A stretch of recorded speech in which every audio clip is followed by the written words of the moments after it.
सोलापूर शहरातून एक धक्कादायक घटना समोर आली आहे।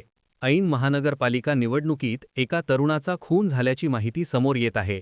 बाळासाहेब सरवदे असं मृत तरुणाचं नाव असल्याची माहिती मिळत आहे। ते मनसे नेते होते अशी माहिती मिळत आहे। या घटनेची माहिती मिळताच सोलापूर रुग्णालयात नातेवाईकांनी एकच गर्दी केली आहे।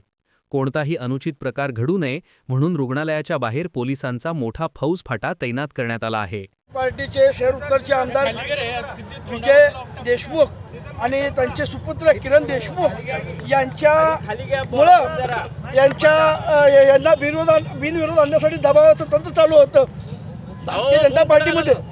त्यांचा वाद चालता वाटतं आणि बाळासाहेब सरवदेचा काही संबंध नव्हता। बाळासाहेब सरवदे हा महाराष्ट्र नवनिर्माण सेना या पक्षाचा विद्यार्थी सेनेचा शहर अध्यक्ष होता।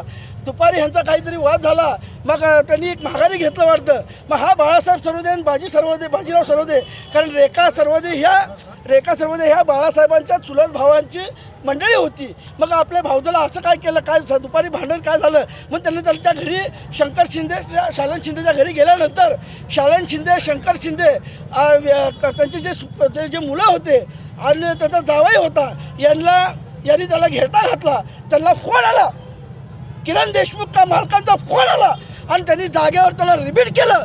या महाराष्ट्रामध्ये या सोलापूरमध्ये गृहमंत्री देवेंद्र फडणवीस झोपलाय का? आमदाराच्या पोराचा प्रभाग कडे बिनविरोध करण्यासाठी माझी सुद्धा महाराष्ट्र नवनिर्माण सेनेचे माझी मुलगी संध्या भोसले ब मध्ये होती, त्याच्यासाठी बिनविरोध करण्यासाठी माझा सुद्धा दबाव होता। माझी मुलीला घेऊन मी बाहेर गेलो होतो। हे बघा, ह्या कारभारी ज्ञानेश्वर कारभारी ह्याचे 5 मिस कॉल, हे अजित गायकवाड ह्याचे मिस कॉल, हे नरेंद्र काळे ह्याचे 2 मिस कॉल, हे सर्व हे दबाव मला सुद्धा मनसेचं सीट हे करा, पॅनल आपल्याला बिनविरोध आणत आहे। या अनुषंगानं त्यांनी प्रयत्न केला सकाळपासून। आम्ही गेलो, माझा काही विषय नव्हता। नंतर ही बाळासाहेब सरवदे हा मनसेचा विद्यार्थी सेनेचा शहर अध्यक्ष होता।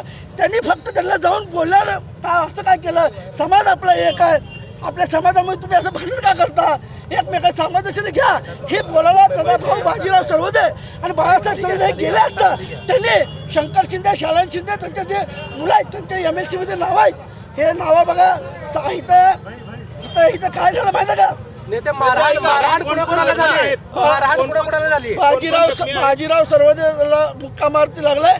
अजून त्यांचा एक चुलत भाऊ आहे आदित्य सरवदे, तो सध्या कुठेतरी दुसऱ्या हॉस्पिटलमध्ये ॲडमिट आहे आणि हा जागेवर रिपीट झालेला आहे। भारतीय जनता पार्टीचे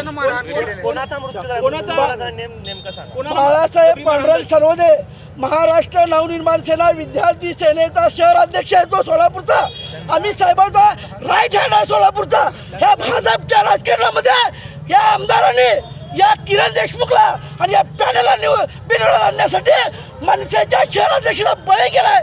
मला फडणवीसला सांगायचं आहे, ह्या विजय देशमुखच्या आमदारकी रद्द केली पाहिजे, या किरण देशमुखला बेड्या घातल्या पाहिजेत। यांना कोणी मारहाण केली, नगरसेविका शालन शंकर शिंदे बाबू शिंदे त्याचा नवरा, त्याचे जे सुपत मुलं आहेत मला माहित नाही। माघारी घेतली होती का आज? माघारी घेतली होती, हा घेतली होती। मग घेतलं दुपारी जो बिनविरोध करण्यासाठी हे मर्डर हा झालं, बिनविरोध करण्यासाठी बघा मर्डर केले। हे माझा मोबाईल तोंडात चाललंय हो, बिनविरोध करण्यासाठी सकाळपासून मला सुद्धा कल्पना कारभारी माझ्या मुलीसाठी 100 एवढे मोठे फोन आहेत सकाळपासून माझ्या सुद्धा दबाव। बघा, हे त्या बाजीराव सरवदेंनी नावं सांगितलेले आहेत, विशाल शंकर शिंदे, आशिष शंकर शिंदे, सुनील शंकर शिंदे, अमर शंकर शिंदे। अजून या खुनाचा मुख्य सूत्रधार कोण आहे, काय वाटतं तुम्हाला? मुख्य सूत्रधार या सोलापूर शहर उत्तरचे आमदार विजय कुमार देशमुख आणि त्याचा मुलगा किरण देशमुख या घटनेला कारणीभूत आहे।